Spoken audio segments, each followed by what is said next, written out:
For our research study, we decided to analyze if using screens like cell phones, tablets, and television before bed could have an impact on the quality and the amount of our sleep. To do so, we asked ourselves the following research question.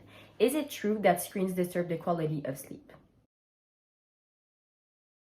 For the methodology, we decided that each member of our group would track 6 nights where they would use screens for 45 minutes before going to bed. So that would be the treatment group.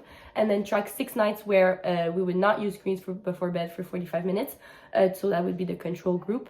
This gave us a sample size of 30 for each type of night.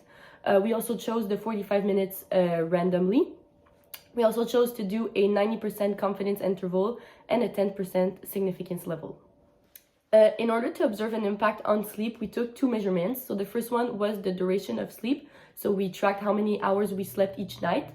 And then we also tracked the quality of sleep using an app called Sleep Cycle, which gives you a percentage for the quality of your sleep each night. To minimize bias, we also tried to respect an interval of sleep between 6 and 10 hours, since sleeping a low number of hours could affect the quality of your sleep, even though you did not use screens for 45 minutes before. To answer a research question, we decided to do 2 separate tests. So the first one was a test of the mean difference of pair data for the quality of sleep. We found the following data. So the average quality of sleep with phone was at 76.53%, and without the phone, it was at 78.37%. So we noticed a slight improvement. The mean difference of quality was 1.83%, and the standard deviation 17.01%.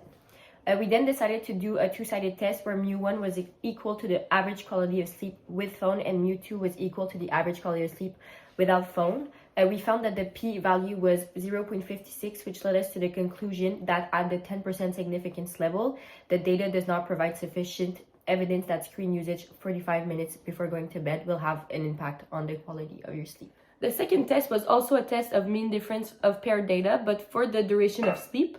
So we found that the mean difference of duration was 0.44 hours. The standard deviation of difference of quality was 1.73 hours. The average duration with phone was 6.40 hours, and the average duration without phone was 6.84 hours. We then decided to do a 2-sided test where mu1 was equal to the average duration of sleep with phone, and mu2 was equal to the average duration of sleep without phone. We found a p-value of 0.17, which led us to the conclusion that at the 10% significance level, the data does not provide sufficient evidence that screen usage 45 minutes before going to bed will have an impact on the duration of sleep. After receiving feedback, we now understand that it would have been more appropriate to do a test on 2 independent samples instead of a paired data test. Also, for the hypothesis test, we should have done a 1-sided test where H1 would have been that the quality of sleep with screen is lower than the quality of sleep without screens. Thank you.